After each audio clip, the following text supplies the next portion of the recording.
Well, it's my great pleasure to introduce Dr. Pradyumna. Many of you know him because I think many of you have been taking treatments from him. He's a Bachelor of Ayurvedic Medicine and Surgery, an Ayurveda Acharya. He graduated from Mysore University as a gold medalist. He comes from a long background of science and Vedic thought. His father was a scientist and he studied under a guru who can chant some pretty awesome mantras if you get to know him. So, and above all, he's a very, very nice person and a Vaishnava. So, I'd also like to welcome his wife, Dr. Savita, who is, where is she? Dr. Savita's in the corner there, and she herself is an accomplished Ayurvedic medical physician. Her whole family is doctors, her sister, her father, her mother, so she comes well qualified to complement Dr. Pradyumna. Also like to welcome her mother, Devaki, where is she? Oh, there, okay. And his son Aniruddha, and their friend Krishna, Sri Krishna. I think I've covered everybody. I won't take up any more time, and I'd like to welcome very much Dr. Pradyumna for a sympathetic talk.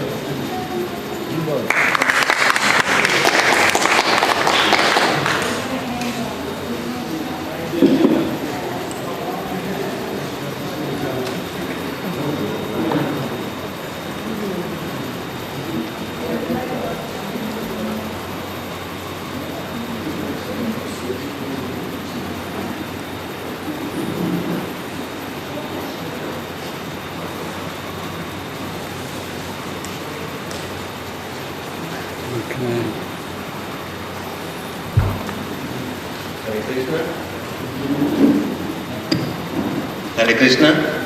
Good evening, everybody. An insight into Ayurveda and its relevance among the medical systems. If you see the systems of healthcare today, it's one healthcare system which is called as the allopathic or the mainstream medicine, which has spread across the world, which has been established in such a robust manner. Does it give any space at all for any other system? Are any other systems relevant at all? It looks like there's a disconnect between what we see today in the hospitals, in the healthcare units, healthcare research, pharmaceuticals, the kind of dietetic approach. There are so many things happening which are far removed from what Ayurveda has always talked about. We begin to feel there is a disconnect. Why is it? Ayurveda is born out of the Vedas. It's the medical system. The sister sciences for Ayurveda are yoga and Jyotisha. These are the sciences which evolved from the Vedas proper. These are the applied sciences. So how relevant is it? Let me take you through a series of slides. Let me introduce to you what Ayurveda can do. Let me touch upon the points where Ayurveda is quite similar to the mainstream medicine, quite dissimilar to the mainstream medicine. What are the advantages? What are not? What are the possibilities and what are the limitations? At the end of the slideshow, I expect, of course, everyone has one or the other question regarding Ayurveda. I want the interactive session to be the main part of today's session, so that whatever doubts you have, whatever you may with my little fund of knowledge, if we can discuss, if we can, clear some doubts, open some avenues into a better understanding of what Ayurveda is, it will be very fruitful. So why Ayurveda? There are mainstream medicine is already there, and why Ayurveda? Ayurveda is a clinically time-tested, comprehensive system of healthcare. A varied science and a precursor for most systems of medicine and surgery across the world. It finds a need. Yes, it finds a need because there are so many limitations. There are so many adverse effects. There are so many side effects. There are so many medical conditions that are not properly understood. There are so many chapters in the textbooks of modern medicine which start with this sentence like, the cause of this disease is not properly understood. So they go at length doing one or the other diagnostics. It's an endless process of diagnostics, but end of the day the treatment options are minimal or it's not there. You can see this happen in a group of diseases like autoimmune disorders, some conditions related to the ophthalmological systems, endless number of diagnostics, but you diagnose it, but what's the remedy? There is no remedy. So, if there is a limitation, there is a limitation. So it finds a need, it has scientific relevance and has been aggressively researched upon and can contribute significantly to the varied medical and lifestyle needs of the modern day. Latest advancements in diagnostics methods and allied medical fields can seamlessly be interpreted and integrated with Ayurvedic practice. So, whatever systems of diagnostics we have, we can very clearly interpret it in Ayurvedic terms. We can start off with a treatment plan.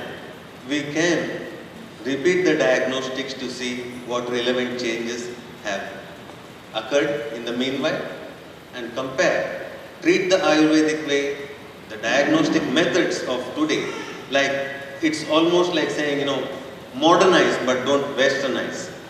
We can modernize Ayurveda by integrating the systems of diagnostics for reference as a yardstick for improvement or otherwise. So we are clear about where we are going when we start off with a treatment plan with Ayurveda based approach. So what is clinical Ayurveda? Clinical Ayurveda is that part of Ayurveda which is most specific to attend to the conditions that need medical attention. Ayurveda has been practiced as a way of life. Waking up early in the morning in the Brahmi Muhurta or earlier as devotees do. Daily regimen like scraping the tongue, brushing the teeth, massaging the gums, attending to the nature calls as the first thing in the morning, waiting for onset of hunger before we start a meal, taking a glass of water in the morning, right kind of dietetics, right kind of sleep patterns. The understanding of all these are known as dinacharya, a charya or a regimen which has to happen on a day-to-day basis. This is where Ayurveda has very, very clearly explained the need for exercise, the need for right dietetics, the need for preventive health care to take care of the proper functioning of the sense organs, to take care of the proper motor activities in the body. If we can take care of our health on a day-to-day basis, there is no build-up, there is no snowball effect which one day translates into a disease. So, dinacharya, and likewise there is something known as rutucharya. Rutu means the seasons. So, the regimen which is in accordance with the requirements of the seasons, because seasons can influence us. Seasons can influence what's happening in the body. What's happening in the Brahmanda is happening in the inside. So there is an influence. So we have to fine tune with the requirements of nature. Though we are living in a very conditioned environment nowadays. If it's hot, we switch on the AC. If it's cold, we put on the heater. But still, the effects of seasons influence our life, our health. So we need to be in tune with nature. So Ayurveda can be adapted as a preventive system of healthcare, as a promotive system of healthcare, as a comprehensive system of healthcare. This can be the everything for taking care of the health. As a complementary system of healthcare, we regularly come across situations like someone is on allopathic medicines and also it is complemented by Ayurvedic medicines, or a diet from Ayurveda, or a lifestyle from Ayurveda, or medications which do not see equivalents in the allopathic systems, as home remedies, cosmetics. There are a number of ways that Ayurveda can be practiced, but here we are specifically talking about the clinical part. Born out of the Vedas, Ayurveda and Yoga are two systems. We consider the life or the Ayush or our living body as the confluence of Sharira, Manas and Atman. The body, the mind or the psychological domain, and the Atman, the soul. In this tripod of existence, the body and mind fall in the domain of health and disease. The Atman, the soul, is beyond disease or destruction or anything that affects it. So the body and mind can be healthy. The body and mind, they can go into the states of ill health and they can be treated and they respond to treatments. Yoga is one system which has Ashtangas, Yama, Niyama, Asana, Pranayama, Pratyahara, Dharana, Dhyana and Samadhi. In Ayurveda also we have the 8 branches. What are the specialities in Ayurveda? It's a healthcare system. It can't be, it has to be compartmentalized because the human lifespan is at the max 100 years. So it's very, very difficult for one Ayurveda Acharya to master everything about the human system. So there are specializations in Ayurveda, like the Kaya Chikitsa or the general medicine, the Bala Chikitsa, or it's known as the Kaumara Bhritya, which takes care of the obstetrics, gynecology and pediatrics in one. Graha Chikitsa. Graha Chikitsa is psychiatry here. Under psychiatry, we see most of the conditions which have been very, very new to the modern systems of medicines. Conditions like ADHD, conditions like autism, conditions which were previously unknown. The word graha itself means a grip, a grasp. It can be a influence of any of the grahas on our psyche, which translates into diseases. Then we have the Shalakya Tantra or the Urdhvanga Tantra, which deals with the head and neck region, diseases of the head and neck, including ophthalmology. There is Shalya Tantra, which is surgery. The famous Sushruta Samhita, you might be aware of, you might have been familiar with that. Sushruta Samhita deals with all the basics, principles and practice of surgery. We will be amazed to see the references of surgeries on the eye, urinary stone removal, the kind of incisions, excisions, the kind of bandaging, the kind of suturing, suture materials. It's amazing level of information for something like 2000 years ago that was explained in the Samhita. Agada Tantra or toxicology or Visha Chikitsa. This is one area which deals with all sources of toxins and poisoning, from the plant source, from the mineral source, from the animal source. We term it as Sthavara, Jangama and Parthiva. Sthavara Visha is toxins or poisons from the plant source.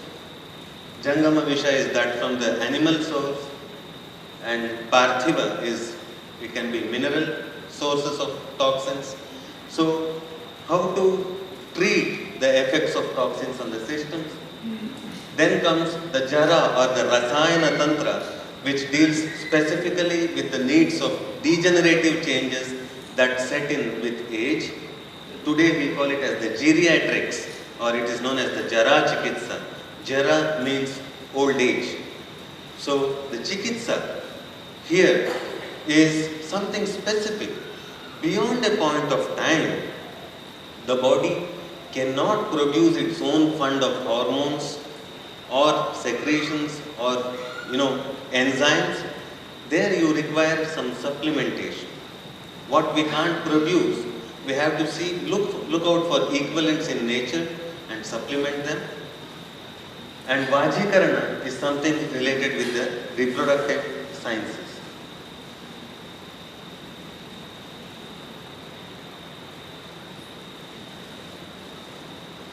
One area which has been affecting Ayurveda in a negative manner these days is the tall claims made by practitioners, is the passive approach to treatment from the practitioner's side. Some other commercial organization is making use of the Ayurveda Acharya's knowledge and selling things which are, which go with tall claims, cure diabetes, cure hypertension, cure that, cure this, you can grow tall even after 30 years. All these have been tall claims which are really, really affecting Ayurveda in a very negative way. If you see the Samhitas, if you see the Charaka Samhita, it's not that we have not questioned ourselves. Through the Tantra, through the Samhita, there are number of questions which we put to ourselves, just to know the limitations, just to know the possibilities, just to know the reach.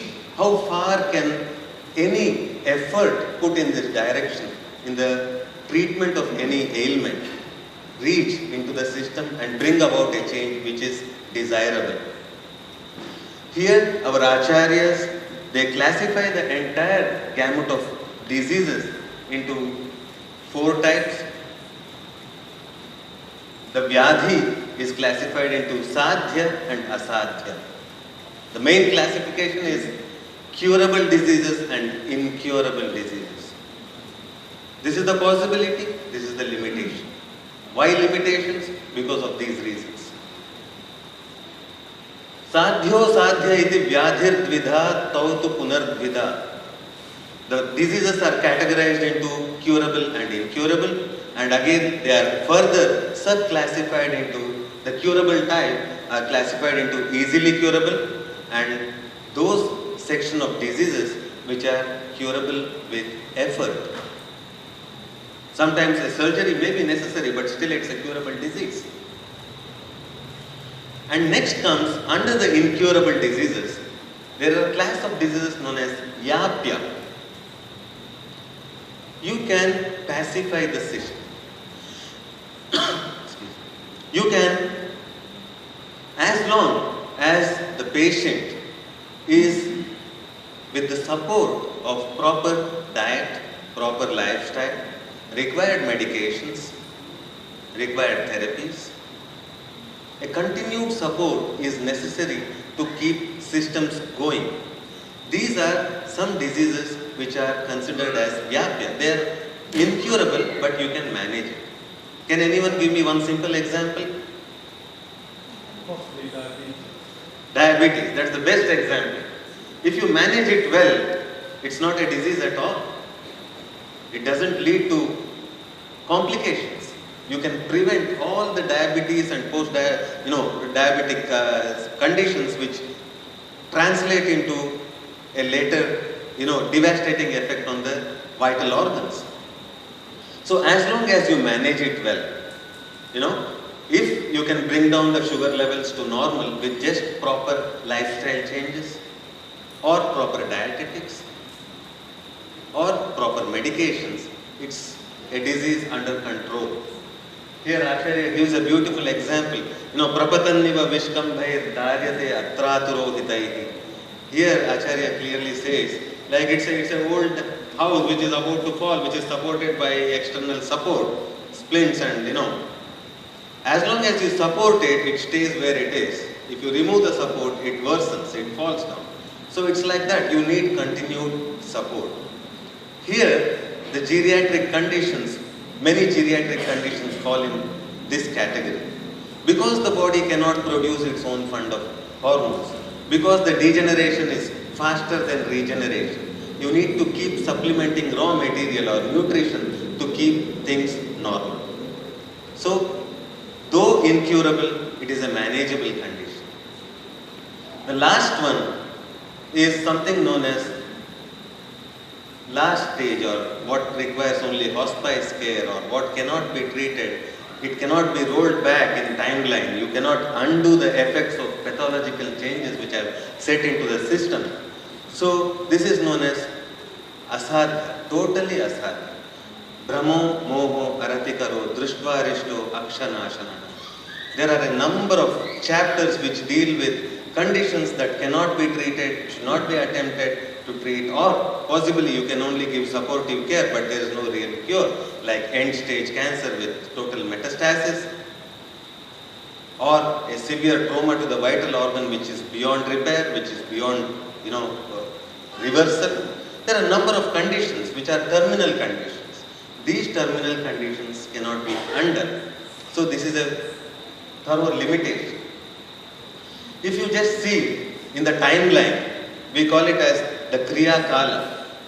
In the timeline, when the disease process is going on building up, you can see the green line. What happens to the mind and body complex? Initially, the mind and body, they gear up to treat. The body is the best healer. It has all the knowledge and all the fund of required hormones and chemicals to rebuild or undo the effect of pathology. Initially, that improves, body can heal itself. But beyond a point, if we do not dissociate ourselves with the causative factor, the disease keeps worsening. That is when we slip into an inverse relation. Stronger the disease, weaker the body. Or weaker the body, stronger the disease becomes. So if we are strong, we can keep the disease or disease progress at bay. If we are weak, the disease takes an upper hand. So this inverse relation is known as a relation between the Roga Bala and Rogi Bala. Rogi is the sufferer, Roga is the disease. So they go with an inverse relation, or inversely related. Like stronger the patient, weaker the disease, weaker the patient, stronger the effect of disease. So initially most diseases can be tackled with a simple change in lifestyle, regulated lifestyle. As in the Gita, we touch upon this sloka, yukta ahara viharasya, yukta cheshtasya karmasya, yukta swapnava bodhasya, yogo bhavati dukkaha. So this encompasses everything as a preventive care, diet and lifestyle, thought processes. Everything can be tackled with simple sutras in preventive care, which comes under dinacharya, rutucharya, yama and niyama aspects of yoga. There are 5 yamas, there are 5 niyamas. Then comes the pranayama, pratyahara, dharana, dhyana, samadhi.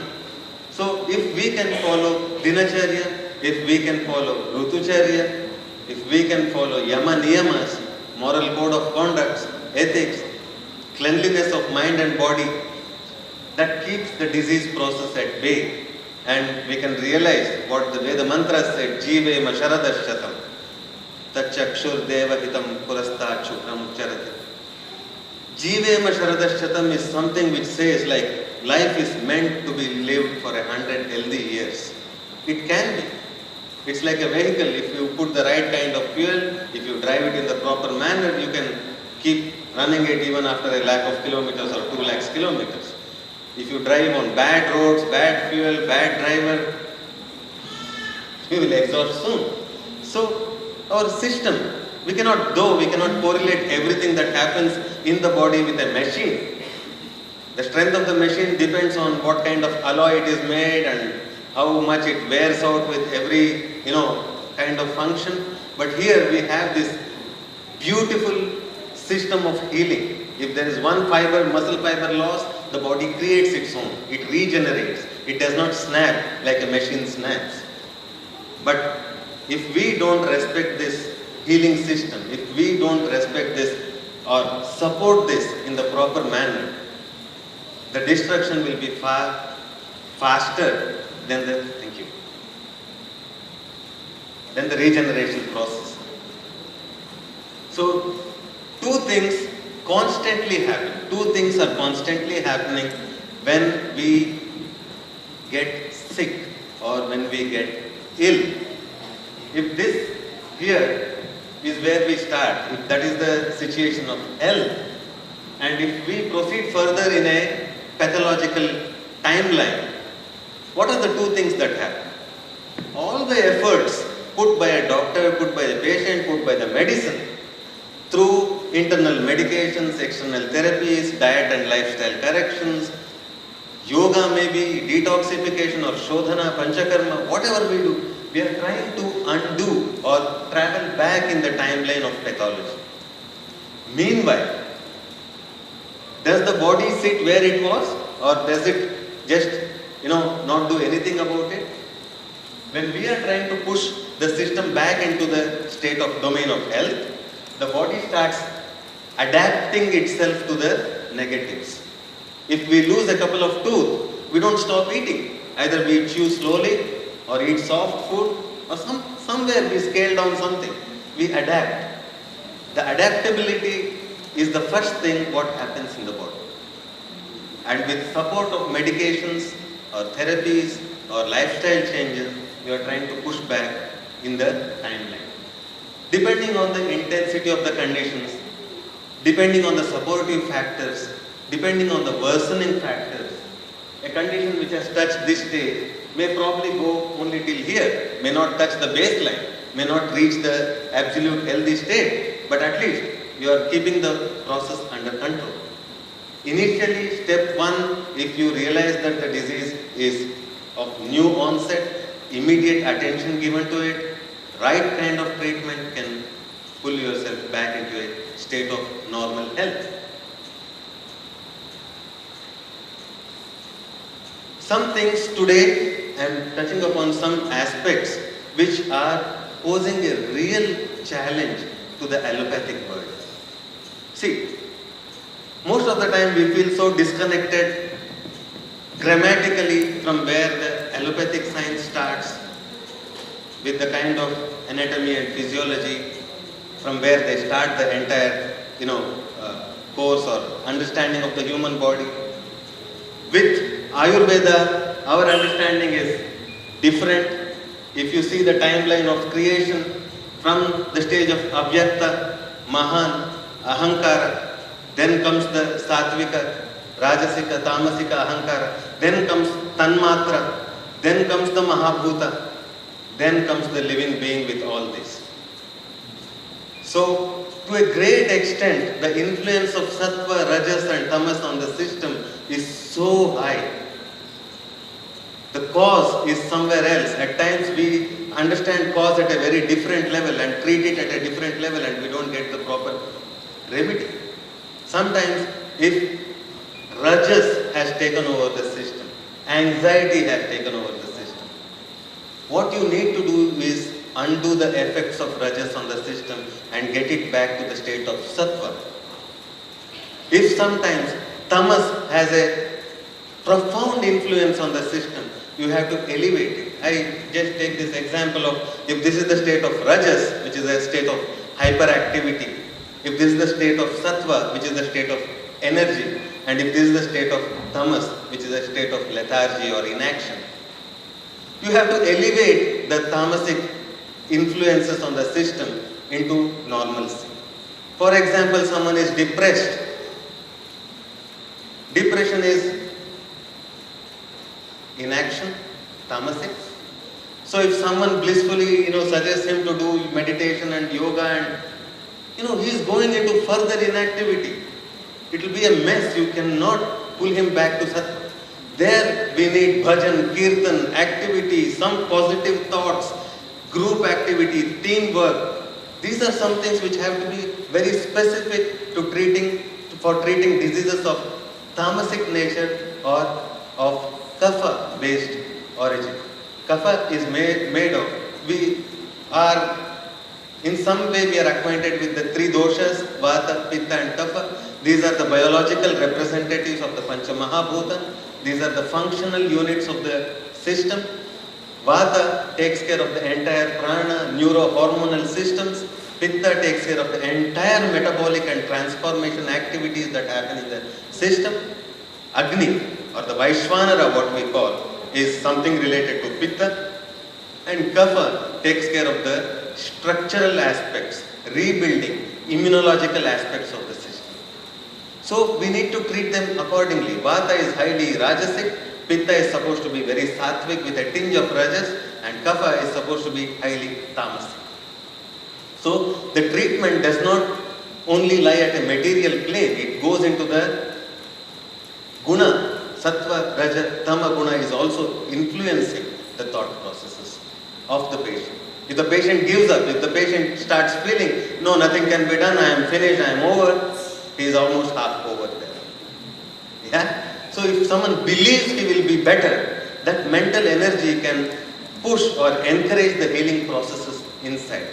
Many, many times we see similar diagnosis, similar lab reports. Some people recover like miracle or magic. Some people don't. The best classic example is cerebral stroke.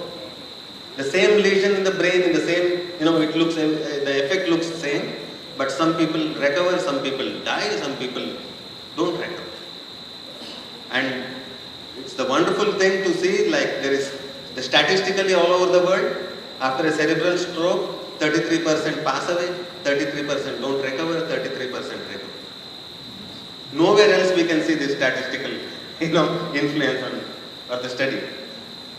So what happens? If someone is struggling or if some disease is the effect of rajasic systems on us or vata based systems, we need to calm down. That is where we need calming therapies, calming foods, calming medicines. Somewhere we need elevating or stimulating foods and medicines and activities. So the state of sattva, rajas, tamas has a profound influence in guiding us in the treatment processes, which is very important, which is very, very tangibly missing in the allopathic system. In the allopathic system, we can see to such an extent, like the doctors don't even touch the patient anymore.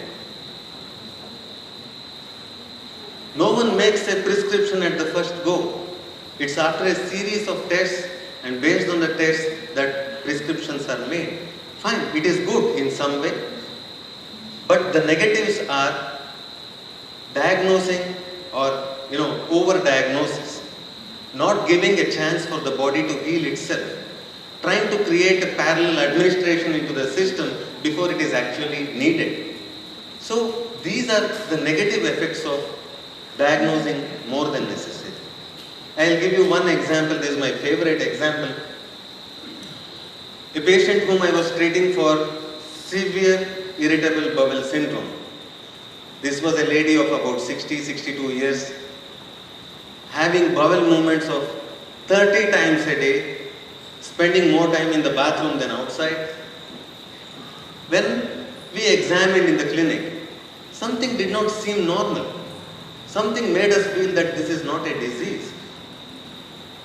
Because every medicine given to reduce the motility of the intestines have literally failed.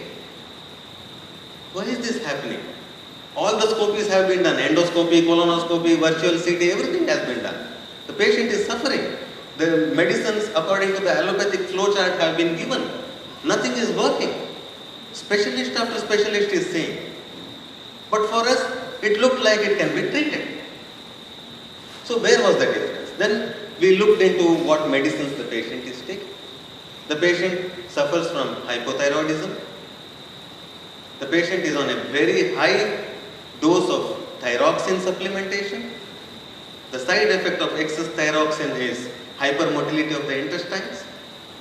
The person who prescribed thyroxine does not bother to know about the colitis. The person who is treating for colitis did not bother to know patient's history of the other specialist medication. How we treated this case? Very simple. We asked the patient to stop endoxin and do nothing about it. And miracle, in 2 days, from 30, the number of bowel movement is 1. Once in 24 hours, absolutely normal. And the thyroid levels, which is supposed to be, the TSH levels, which is supposed to be 5.5, rose up to 15, but there was absolutely no negative effect on the colon. No negative effect on the system. So, here is a question, do we treat the patient or do we treat the reports? There is a disconnect between the subjective and objective findings. Somewhere you have to look at it in a comprehensive manner. Maybe, see, there is a concept known as Prakriti. We don't come in standards, we come in all shapes and sizes and, healing capacities, susceptibilities, strength. Most of the time we blame heredity for that. Father was diabetic, son is diabetic, they say it's hereditary. But we forget to see one step beyond. Father and son are eating the same diet, same lifestyle, same thoughts, same exposure to everything. He is lethargic and son is also lethargic. It might have been acquired in both the generations. That should not demotivate us from treating this condition as an acquired disease. If we consider it as a hereditary disorder, then we are losing a lot. We are losing an opportunity to try something different. If every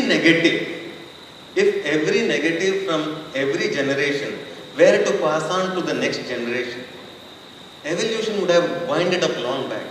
We would have been a lump of negatives. That doesn't happen. The body can heal itself. Not every negative passes on from system to system, generation to generation. We have something in our hands. That is something which is taught by Ayurveda in the preventive system of healthcare. I will touch upon in subsequent, if time permits, we can have regular sessions on Dinacharya, Ritucharya and other things which you can do yourself to manage good health. So, this is where I deviated, sorry. So, autoimmune system or autoimmune disorders. This is one huge grey area in the allopathic system. We can see patients suffering like anything, crippled conditions. You name the disease and it falls under the category of autoimmune disorder.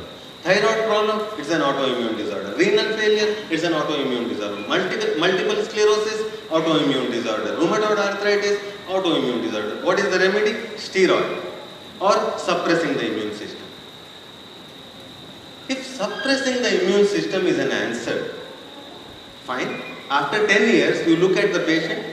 Is the patient healthy? The crippling disease is progressing.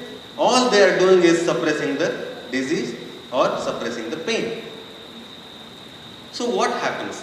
The effort required, 6 mg of steroid turned into 12 mg of steroid, up to 36 mg of steroids, intravenous, other immune suppressants, newer immunosuppressants, go on suppressing the immune system, invite all kinds of pathogens into the system, treat them with antibiotics, enter into this vicious circle of steroids and antibiotics, and no way out, one day patient is going to die of hospital infection. It is happening. Most of the time it is happening. If the immune system is hyperactive, why is it hyperactive? Is it right to suppress the hyperactive immune system to get a temporary relief? Immune system is something, the most amazing aspect of the creation. In the Samaveda, there is a mantra which says, Aham annam, aham annam, aham annam. There is a repetition thrice. Adyate atticha bhutani tasmad annam taduchyate. What is anna? I am deviating a little, but it is something very interesting. What is anna? Anna is food. In this one mantra it says, I am food. Such a lot of philosophy. I am, in the sense here it is identifying ourselves with sharira or the body. Adyate atticha bhutani. This sharira is made of food, sustained by food, and ends up as food.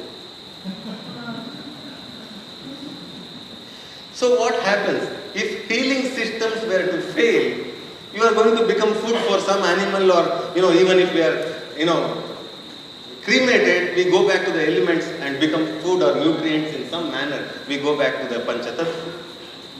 So if the healing systems were to fail, the realization that Aham Annam becomes faster. So do we need to suppress this great entity known as the immune system? We feel with Ayurveda this is a wrong approach to suppress the immune system to get temporary gains. So where do we differ?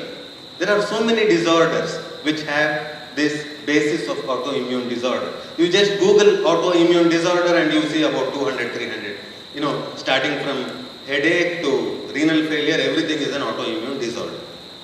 So the treatment lies elsewhere other than suppressing the immune system. This is where Ayurveda is a lot more different, extremely different compared to the allopathic system. Because there are number of situations where Ayurveda is similar to allopathy in approach, Ayurveda is dissimilar to allopathy in approach, Ayurveda is totally, grammatically different, dramatically different, whatever you call, compared to the allopathic system. So this is where we see proper results, this is where we see the patient getting better, this is where we see someone who is bedridden, who is able to lead a normal life. So, if this is the toxin in the system, and if this is the proper tissue, normal healthy tissue, the human system responds with firing from the immune system to metabolize the toxin. This is the normal state of health. But there is a supply of toxins in our body.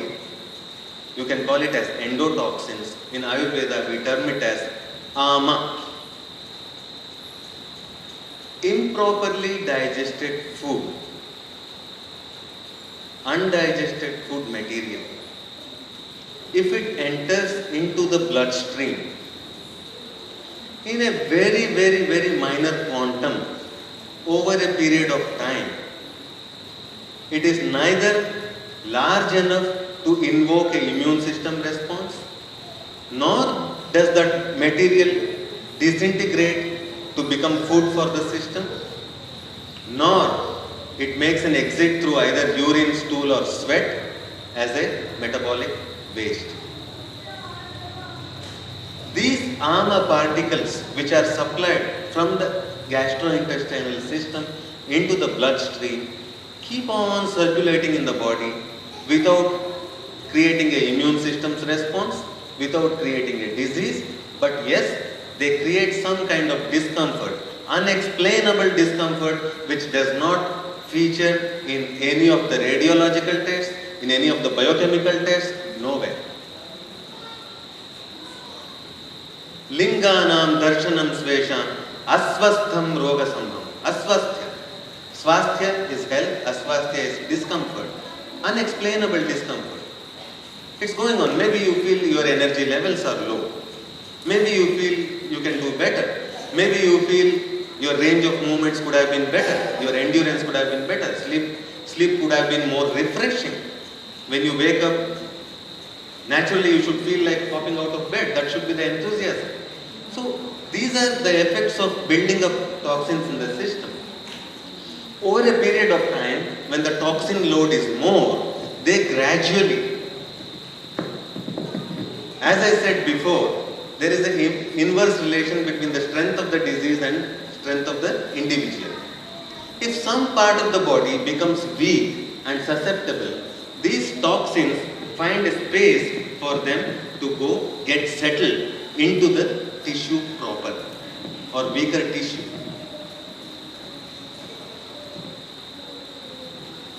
So when this settling down of tissues and toxins happen, when this opportunity is created, Kupitanam hi doshanam. I think you can follow a little Sanskrit or more than, Kupitanam hi doshanam. Sharire paridhavatam. These Kupita doshas keep circulating in the system, dhavanam, or running around in the system. Yatra sangaha khavai. If akasha, or if the degenerative changes, or if any weakness creates an opportunity for the toxins to settle down in the system. Yatra sangaha khavai gunyat vyadhis tatropajayate. Exactly in that region, the vyadhi or disease is manifesting. If the same pathology occurs in the thyroid gland, it becomes a thyrotoxicosis. If the same pathology were to occur in the kidneys, it becomes renal disorders. If the same thing is happening in the heart, so the pathological basis is one. If we can hit the root cause, we can treat all its manifestations. In allopathic system, each and every manifestation is treated by a specialist. So, if you miss on treating the root cause, you miss a lot. This is the summary of understanding autoimmune disorders. This is one area where Ayurveda does really better than the allopathic counterpart. And this is the reason why Ayurveda is seemingly better and the only option. So, once the immune system is hyperactive, because the toxins have entered into the main tissue, when the immune system finally recognizes that things are not normal and starts firing at it, the system gets affected also. If this is my tissues, if this is the toxin, it's just bonded and the immune system is firing on this bond. If it is happening in the kidneys are getting very badly inflamed. So inflammation becomes the basis of that specific disease. Wherever you see this suffix itis, it means inflammation. Thyroiditis, nephritis, whatever itis, it's the inflammation of that area which can possibly have an autoimmune background. So this entire system creates inflammation and degeneration. So with conventional system of allopathy, the same situation we are starting with inflammation and degeneration. Here they are choosing to suppress the immune system. Once with a suppressed immune system, a number of diseases are setting in at a later stage, which a different kind of antibiotic or some other method, or there are no methods to treat. In Ayurveda, we also start with a similar situation, undo this process or bonding or dissociate the tissue toxin bond. This happens through a specialized systems of therapy known as Shodhana or Panchakarma. Vamana, Virechana, Vasti, Nasya, Rakta Mokshana. These are some specific therapies. These form the zenith of Ayurvedic treatments. It is not all massages all the time. It's not all home remedies all the time. This is something which is known as Shodhana or cleansing or detoxifying the system. Resets the entire system, and here Rasayana, you are fine-tuning the immune system once again to behave normally. I'll give you one example to understand all these happenings. In a public domain, if there are some 10 terrorists who have sneaked into it, you cannot make out. But when they start creating problem, it's too late. If you open fire at them, you are killing the public also. There is collateral damage. So, will you choose to be silent? Will you ask your defense systems to shut up? You need to find ways to detoxify the system. This is what is happening in our bodies. The toxins have sneaked in, they have gelled with the system, And when their upper hand is seen, it will be too late to treat. So, choosing to suppress the immune system through steroids or antibiotics or other means is a wrong method. Detoxification will be the only method to treat, or simpler or the perfect method to treat. You are undoing the pathological changes. So these are some things where Ayurveda totally differs from the allopathic understanding of basis of disease. There are again principles and practice of any system. What was relevant, this may be posed as a question later, I am answering it right away. What was relevant about 2,000-3,000 years ago, is it relevant today? Yes, it is. The principles remain the same, the practice can change. Previously there was no rubber or plastics. Here we can use rubber and plastic in various methods. If you want to give an enema, you can use a rubber catheter which is gentler. Yeah? So practice can change, but principles remain the same. Some case studies. Pravruddha Amavada, this is known as ankylosing spondylitis. According to the allopathic system, this has a genetic basis. The gene affected is HLA-B27. So most of the conditions with ankylosing spondylitis has this, report which says HLA-B27 positive. So if this is the normal lumbosacral spine, this is the normal curvature of the low back. The low back is like a bow. It has its own systems of convexity and concavity. It has its own specific areas which are flexible and which are not. It almost looks like a bow. If this is the normal spine, and here is a disease where the spine has just become like a bamboo. It's frozen. There is no flexibility. You can just compare this curvature with the first one there. Here the patient, because it is an autoimmune disorder, because of its severity, the patient is on the highest dose of painkillers, intravenously, internally, externally, whatnot. Plus he is on the highest dose of immune suppressants. If immune suppressants are there for a long time, infections set in, infections require antibiotics. So it took about 6 weeks for us to treat this condition. In a 23-year-old boy who is bedridden because of this condition known as ankylosing spondylitis, he's been from so many super specialists, one after the other hospitals across India, but he was given special shoes, special belt, special this, special that, special chair, everything special. And he is spending $1.5 lakh to keep himself mobile between bed and bathroom. Why? This is happening because trying to treat this condition without detoxification is a futile effort. Once you detoxify the system, soon after we finish the course of therapy in 6 weeks, this is what the X-ray said. And after 5 months of follow-up, this is what the X-ray said. So you can verify, you can see subjective changes and objective changes. This is something which was lacking in Ayurvedic practice till recently. Unless we integrate it, you are not convinced about the effects. Many times what happens, because of any lacuna, because of any weakness, as I said, the system gets adapted to that level of energy. You can't make out a change. You may feel you may get 20% better, but you start exerting yourself 20% more. It looks like you are staying where you are. So it is here that these diagnostic systems help us. See, this is where you were and this is what is happening now. And this is psoriasis. It's a common disease. Again, this is an autoimmune disorder. Again, immune suppressants are used here. Steroids, topical, internal, whatnot is used. And this can turn into psoriatic arthritis in a future state. So this is the condition with about 24 years of history. This is after a perfect shodhana. We can see even the hair coming back on that area which was affected. Gridhrasi or intervertebral disc prolapse. This is a very common condition. This is the favorite condition of neurosurgeons.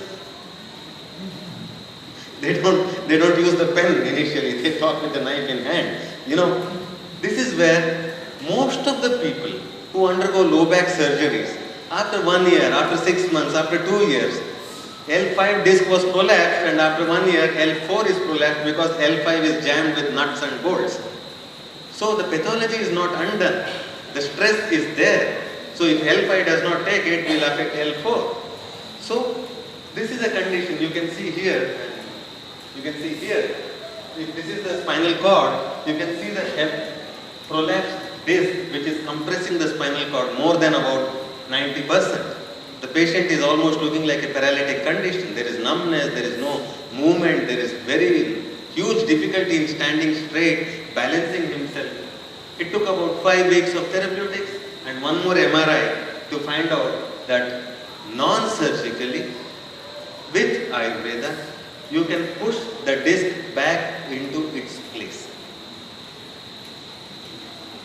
The patient improves, but the doubt remains in his mind whether things are really okay. So we'll do 1 more MRI. If you want it that way, we'll do it. 2 things can happen. Either you subjectively improve, the damage remains, but you have adapted to it. Or, if we are lucky enough, if our efforts are more translating into normalcy, this is a wonderful thing. The patient is fine, the MRI is fine, doctor is happy, patient, everyone is happy. So this is the same, the prolapsed disc which is entering into that spinal cord space. Here it has freed up, not 100%, about at least 90% is freed up there. And this is something, now here we saw structural normalcy being restored.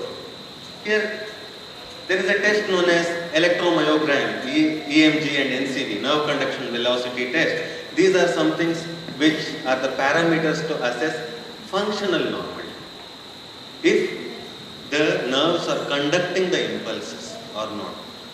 Here we see a patient who is being diagnosed as demyelinating type of axonal degeneration at L4, L5, S1 and root level. This is something very, very, very scary for an allopath because it cannot be treated with surgery. There is no treatment for that. But we could treat the condition and get back this EMG, NCV normal state. This is liver cirrhosis. It's a scary condition. Hepatitis C virus has affected and liver has become really stone hard, which is known as cirrhosis, which creates a condition known as ascites and so many other problems. So a fibroscan which said hepatomegaly suggestive of grade 2 fibrosis, which is a serious condition. In modern medicine, the line of treatment for this is something known as interferon therapy, which is extremely costly, costs lakhs of rupees, no possible 100% results out of it. And here with Ayurveda, we could achieve a normal report. It took about 6 months. And what was used to treat this was Kala Jeera or Nigella seeds, which is a home remedy, which is a natural source of interferon. Simple, no medicines were given. Just one home remedy for 6 months. You can see a negative report on hepatitis C. You can see structural and functional normalcy in the liver. Over and over again, if we are doing it, if we are getting these results, it is clinically valid. Because it is thousands of years old, it is clinically time tested. Most of the new medicines from the allopathic pharmaceutical companies which are rolled out in the market, they are based on data, statistical relevance, clinical studies, control studies, and what is about the medications used in this number of patients, how many got better, how many did not. So these are clinical studies. If that is the basis for calling something as a medicine, we have 3,000 years of history, billions of users who have benefited. So clinically it is time tested, clinically it is valid. Now we go one step further. You do the diagnostics your way, whatever is the best diagnostics, apply on the patient, we treat it our way, you can see where we stand. It's not that every time we come out with a wow, miracle. It's not.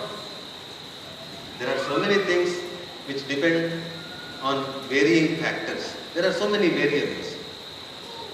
If the doctor has chosen the wrong medicine, or if the patient has not taken the medicine in the right manner, if there is no match between the intensity of the disease and the strength of the medicine. So too many things, too many variables, nothing comes in standards. So we need to try with the best possible, way to manage a disease, and things like this can be very, very often seen with an Ayurvedic practice. Here is a condition of Pakshaghata or cerebrovascular accident or a stroke. You can see this is the clot in the brain. You can see the lesion. This is the brain CT scan, and this is the extent of the lesion.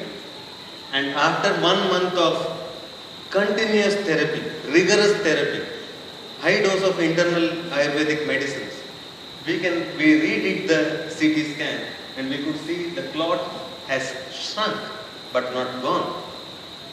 And meanwhile, you can see the patient, this is, the patient came in such a hopeless condition. We did not document it at that point, but this is midway during the therapy. He could walk, but there was no movement in the hands.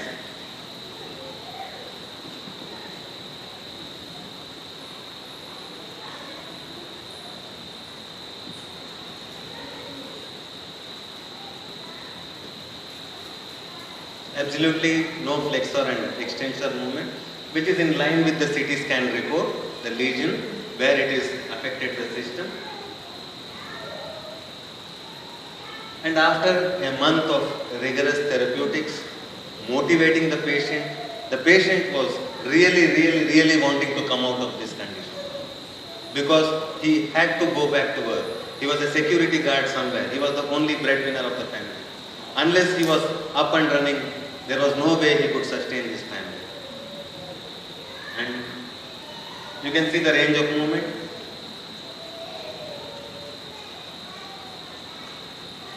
This is after a course of 1 month of rigorous therapeutics.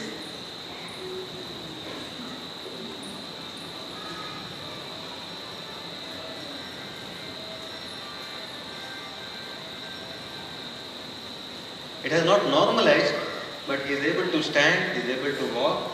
You can see his hand movements now.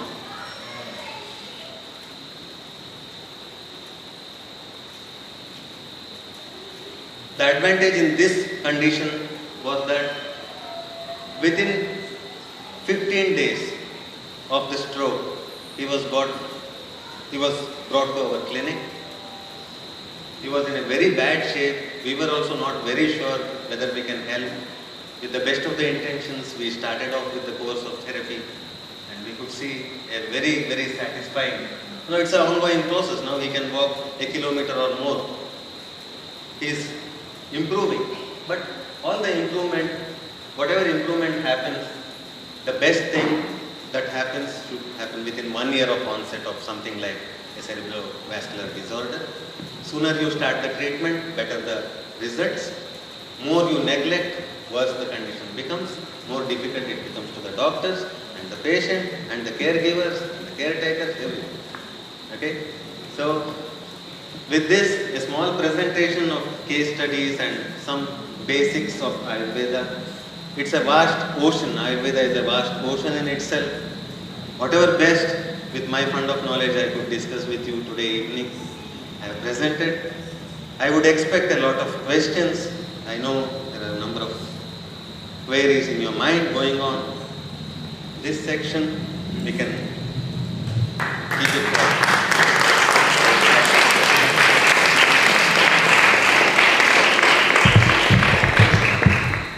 So thank you, Dr. Padubna. We'll open up for questions now. Manini, where was the other mic? So if you can speak into the mic, because it is being recorded, maybe you can take the mic around. Okay, Dr. Padubna, over to you again.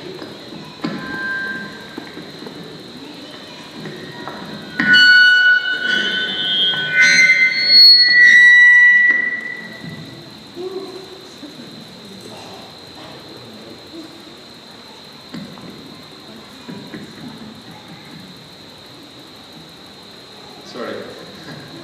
Hare Krishna. Thank you, Doctor, for your wonderful presentation. I guess my question is, I have two questions. First question is, can degeneration of the spine be reversed, stenosis? Is that a reversible condition? Yes. Okay. Two things. One is through exercise. Second thing is, if there is any autoimmune basis of the disorder, first identify it and undoing it.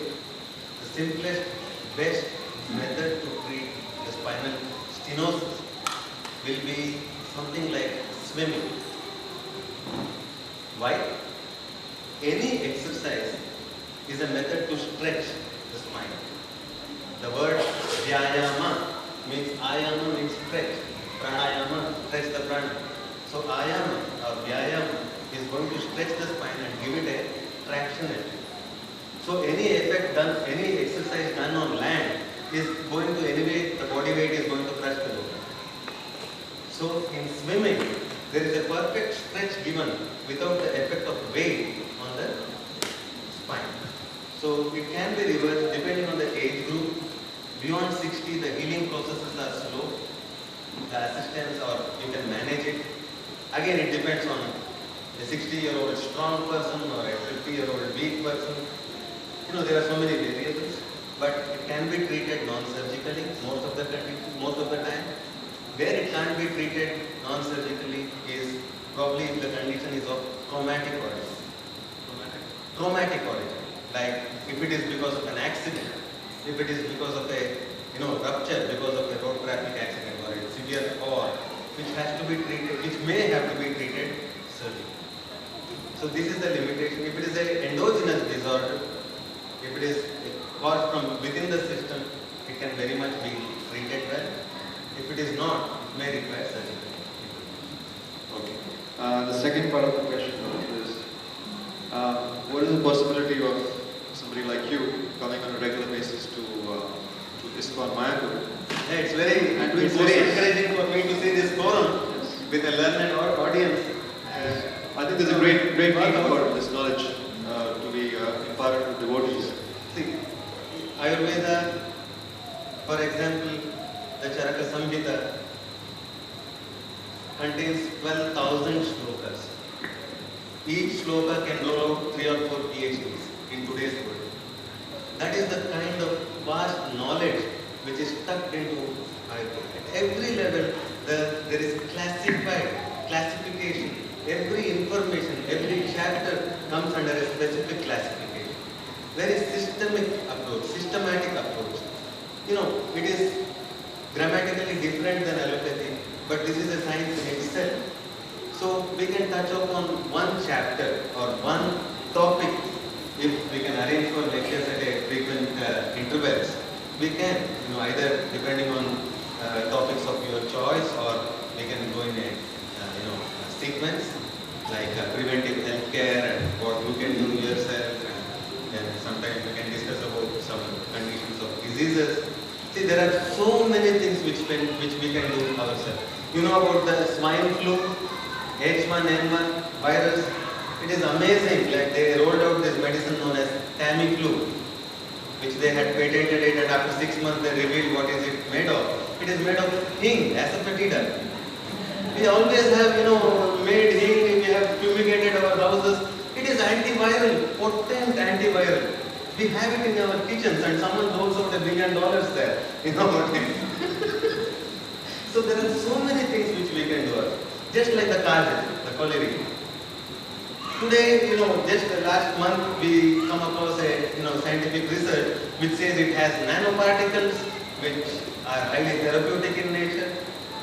Someone says about gold bhasma, swarna bhasma. It is nanoparticles of gold which have very, very, very clear-cut, remedy for cancer, ovarian cancers, and cervical cancers. I can, if there is a group email, I can send this on a regular basis.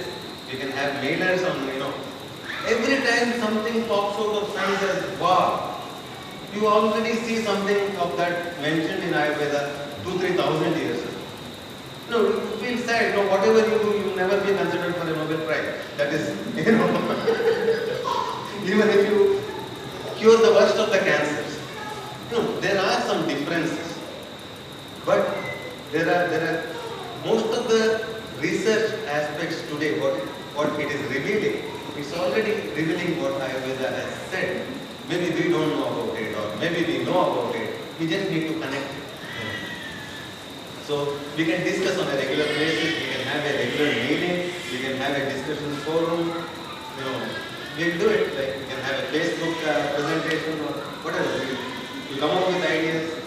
Is it possible for you to come in physically and do courses? We'll try. I'll just plan. I've not thought about it, but seeing the audience, I feel like we should. I think there's a very good opportunity. Hare Krishna. Hare Krishna.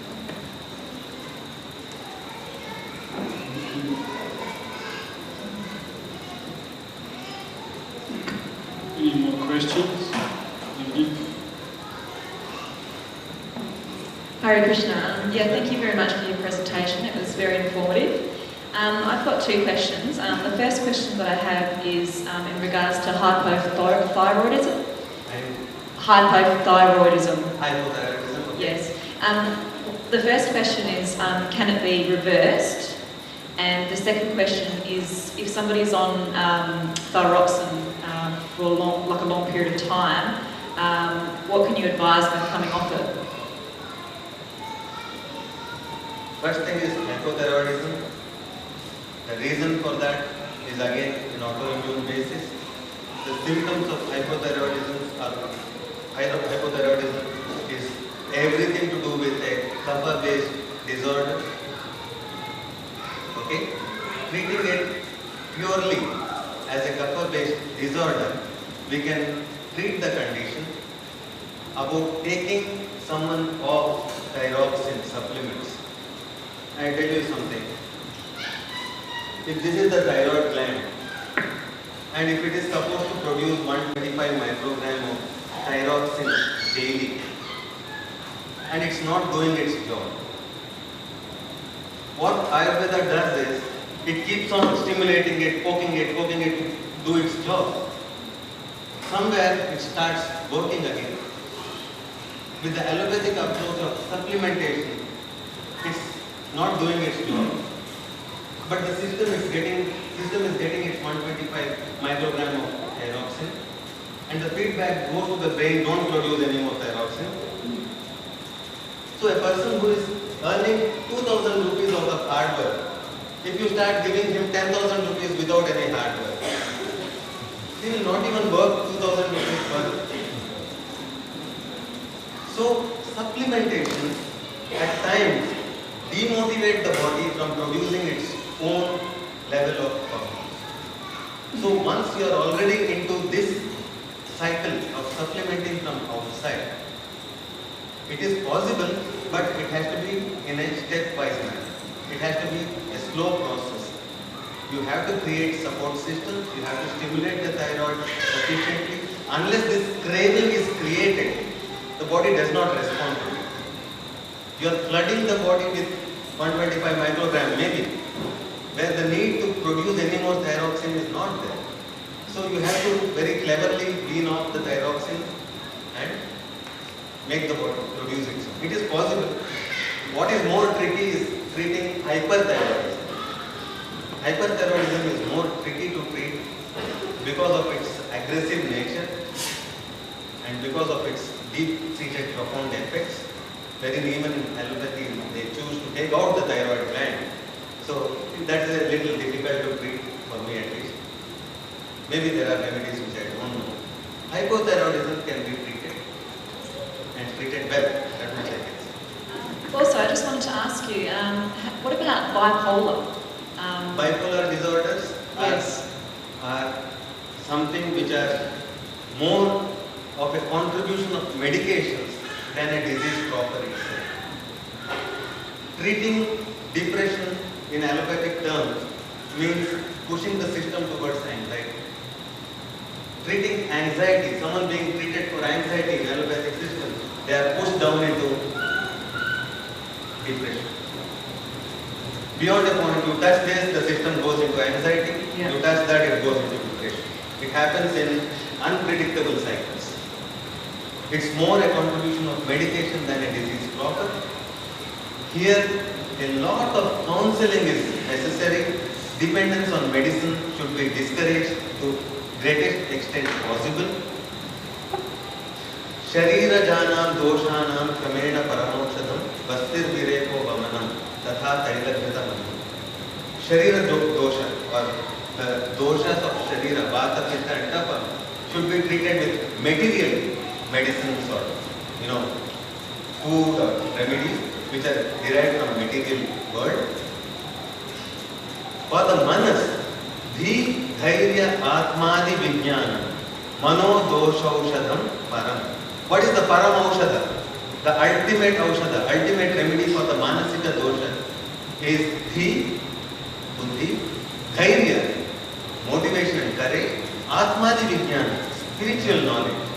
These are necessary to bring someone back into a sattvic state of mind rather than looking at chemical based remedies which can either make you feel abnormally happy or just make you sleep for 2 hours more. So that's not the remedy actually. Here, bipolar diseases, you have to see how much of it is because of the medicines and try counseling. The unfortunate state today is most of the psychiatrists are finishing their consultations in 5 minutes with a long prescription. And if you see the choice of medicines like clonazepam, the symptoms of these psychiatric diseases are diseases 1, 2, 3, 4, 5. Then, if you see the literature of the medicine, the side effects of these medicines are these 1, 2, 3, 4, 5. So actually, you need not give any medicine. You can say it's a side effect. So it is treatable. Here, counseling is necessary. Here, spirituality, buddhi, coming to terms with reality, real world is necessary. Counseling plays a major role here.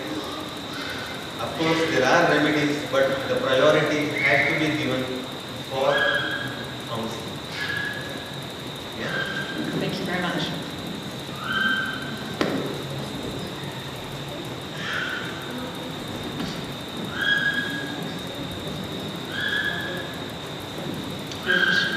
I was wondering what Ayurveda recommends for severe vitamin D deficiency. Severe vitamin D deficiency, there are 2 reasons for that. One is being vegetarian, which is supposed to be one of the causes, because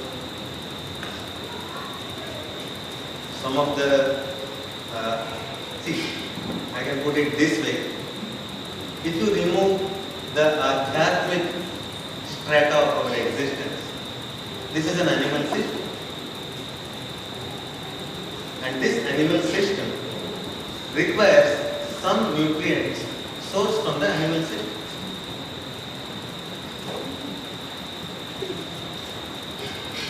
With Krishna's grace, we have access to these very animal-based nutrients without killing the animal in form of milk and milk products. We have everything which can be sourced from an animal source without killing. You can't obtain meat without killing an animal. But milk and milk products are the best way to get these supplementations from an animal source without killing the animal. Okay? Vitamin D, there are 3 things to it. One is not exposing to the sunlight, or exposing to the sunlight, applying sunscreens and moisturizers. Many people do this. Early morning they apply moisturizing creams and go for a morning walk. And these creams contain sunscreens which doesn't allow the sunlight to touch the skin. So where does the vitamin D synthesis happen? This is one negative. If it is there in the system, we have to take it out in our practice. Second thing is not taking sufficient vitamin D through our food. Milk and milk products are the best.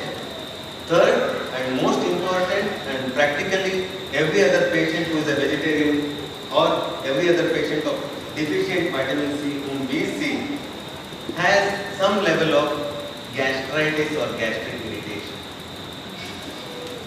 The inner lining of the stomach, it has something known as the intrinsic factor. In Ayurveda, we call it as the Ranjaka Pitta. Amashayashrayam Pittam Ranjakam Rasaranjana. This is one factor which absorbs B12 or B complex, which absorbs fat-based vitamin D, vitamin A, D, E and K are fat-based vitamins. And this is also playing a role in maturity of blood cells. So long-standing indigestion can lead to low levels of vitamin D, which will translate into orthopedic disorders, low levels of B12, which will translate into neurological disorders, low levels or low quantity of hemoglobin, which can translate into general ill health. Sometimes we see hemoglobin levels at 12 or 13, but the patient has all symptoms of anemia. Quantity wise, the number of red cells are there. Quality wise, it's not there. It's like a government office. So, depending on the cause, if there is a pre-existing digestive disorder, treat it. Second thing, take more of milk and milk products. Ghee will be very necessary for the system. Whoever is speaking negative about the ghee, Ghritam requires an explanation. I can give an explanation for that. You can see in the West what is happening about going vegan.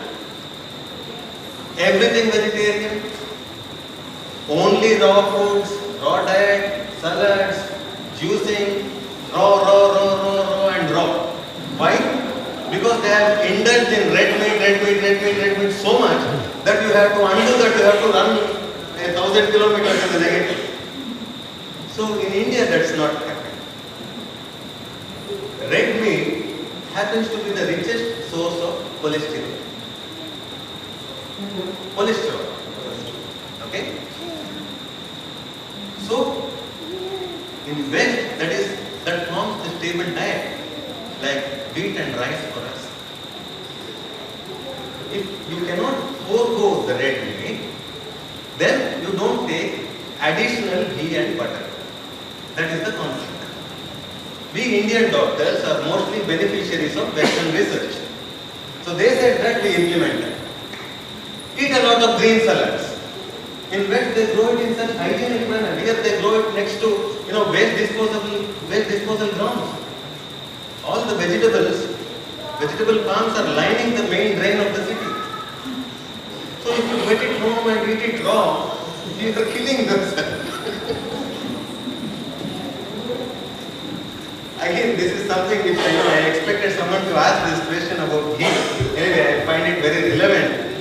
Vitamin A, D, E and K are found in ghee. A couple of teaspoons in a meal is necessary. Use it as a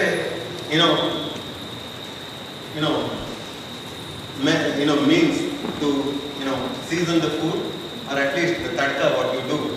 Use it for that. A couple of teaspoons per day, it should be good. The body can create its own cholesterol. Cholesterol is an animal molecule. It is produced by the liver. A gram of cholesterol is produced by the liver. 300 mg deficit is there. 300 mg can be made up through food. And this 300 mg is found in 96 grams of ghee. And no one is ever going to eat 96 grams of ghee per day. So, and since last 25 years, they have toyed around with this idea of healthy oils, MUFA, PUFA, that is all nonsense. In a billion population, spread across 25 years, which has replaced all traditional oils. We only see rise in diabetes, we only see rise in hypertension, we see only worsening of statistical data on other cardiovascular diseases. It's not got a change positively, it's got into the negative.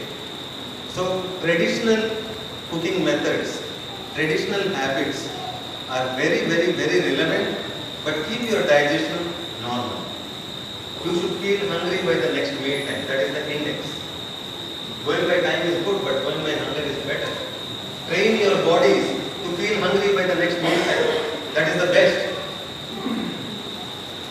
only so much so that you feel hungry by the next meal time. So keep the system running.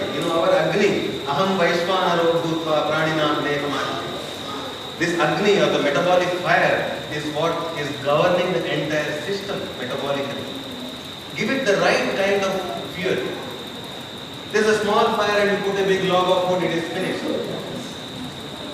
There's a big fire and you're not feeding anything, it will be finished. Or it will eat up the tissue. So feed it the right kind of fuel, in the right intervals. Don't overload it, don't starve it.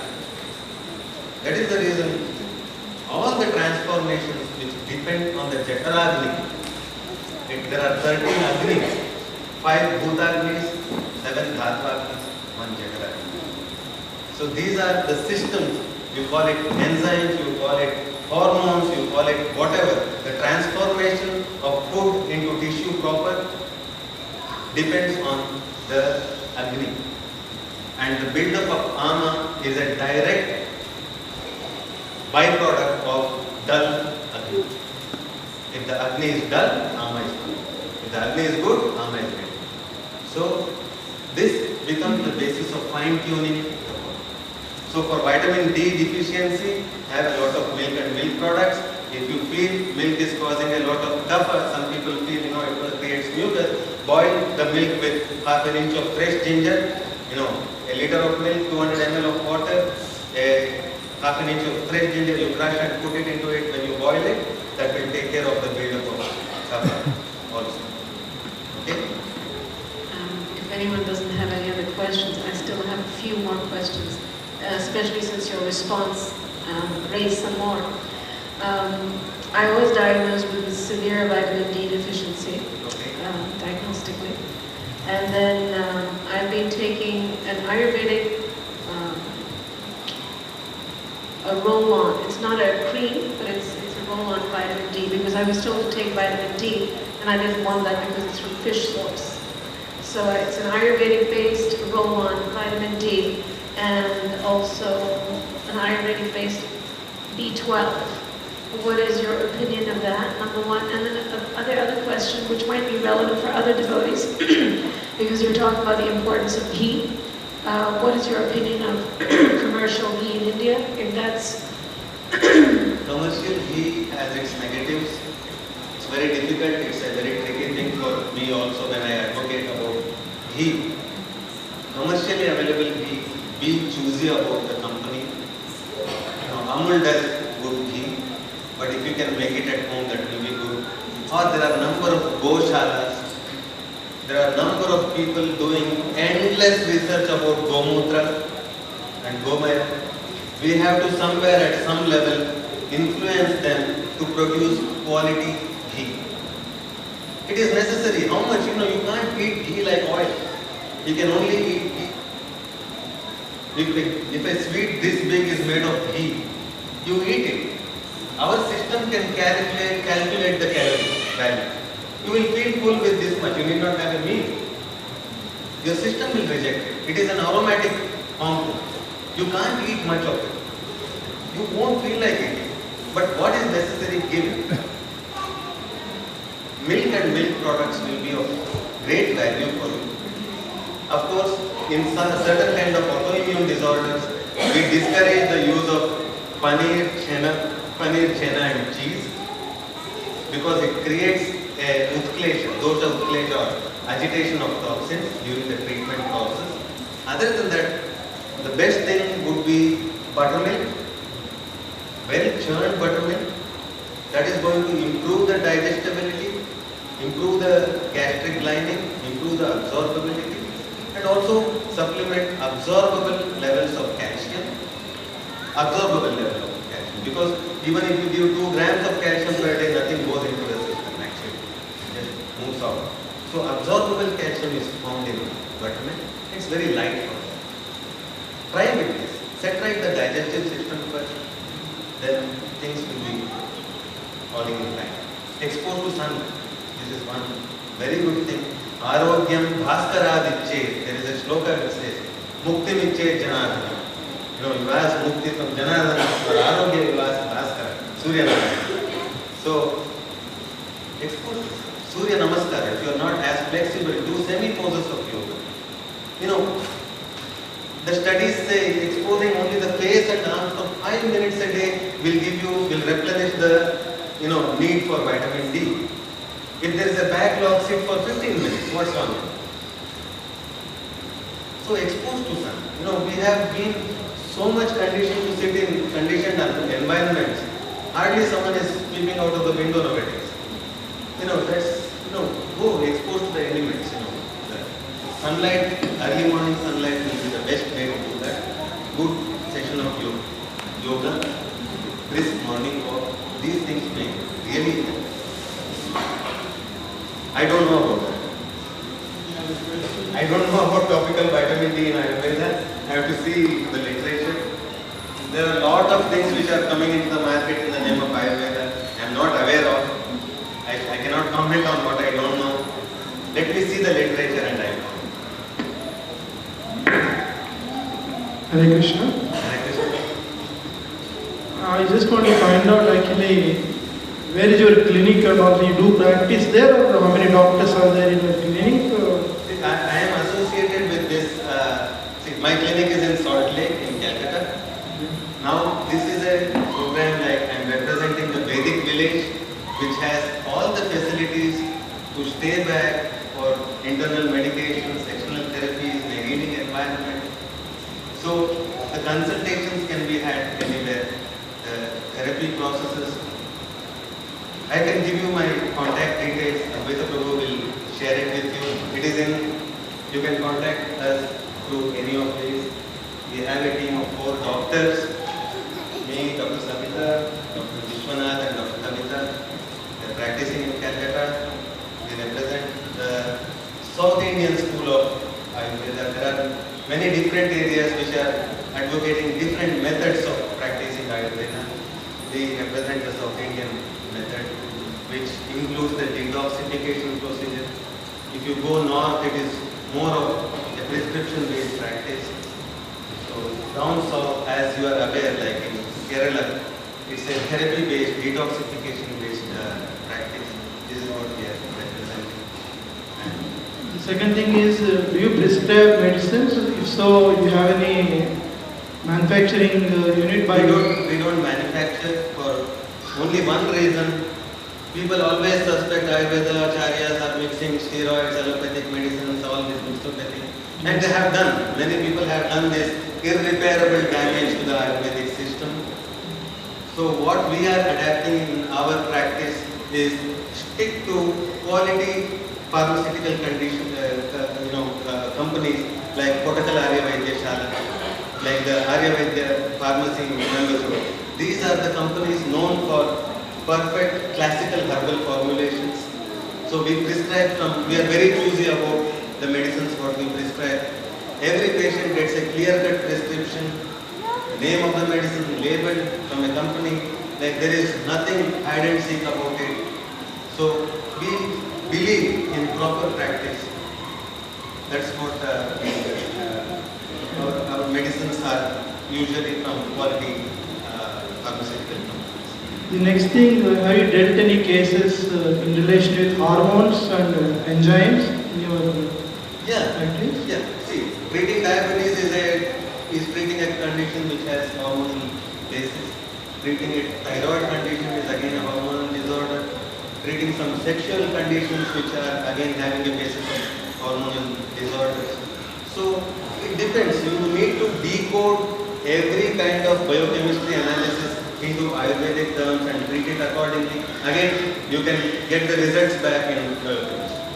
So that decoding is what is necessary to understand a disease in terms of Ayurveda, treat it in terms of Ayurveda and get a result which is in conformation with modern diagnostics. This is what we are trying to do. Do you do Nadi Chikitsa? That means the pulse rate and everything you find out by? In our practice, we are not depending much on the Nadi Chikitsa for 2 reasons. It requires nearly 15-20 years of good experience to understand the Nadi, which we are not. And second thing, when diagnostics are available, like if this is the test we are, If this is the biochemistry report, we start the disease, treating the disease with, we'll repeat this. This is one reason why, I have to be honest in this. One is lack of knowledge and understanding the nadi. Second thing is giving proper, sufficient time to the patient to narrate the case history. There are 3 levels of understanding a disease. Darshanam, Sparshanam, Prashnai, Pariksheta cha Rogina. The pariksha of rogi, Darshanam, through visual aspects, like you examine the patient. Sparshana, that is where nadi comes, or examining the patient with touch. Then Prashna, which is case take, history take. The patient is going to reveal to you what is bothering him. In Australia there was a 400 kilo person, I don't know whether he is still alive. He's in bliss, he is being fed by 3 people and attended. He doesn't feel there is any disease. Do we need to treat him? Sometimes if the patient is not bothered about some condition, better not to intervene in that condition. So nadi, and again, even if someone can read the nadi perfectly, the nadi what they read will also have an influence of the allopathic medicines on them. It is again a masked nadi what we get.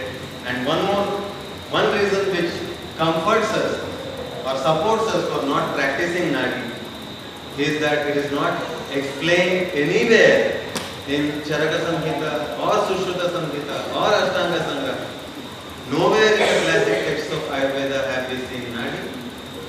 In a 16th century book or 13th century book known as the Sharmadara Samhita, for the first time we see the reference of nadi or pulse reading, and elaborate details are not available there also. Either it has just flown through the Guru Shishya Parampara without touching upon the theoretical aspects or without someone writing it down, or it may be a science which is exclusive of Ayurveda. We don't know. I am unable to comment on what I don't implement in my practice. But there are a number of Vaidyas who brilliantly diagnose diseases through nadi. They do it, I have seen it, I have heard. So we don't miss it.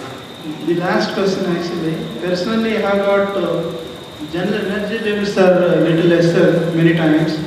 Do you have any suggestion generally for homemade items? Something like that? Exercise is the best remedy.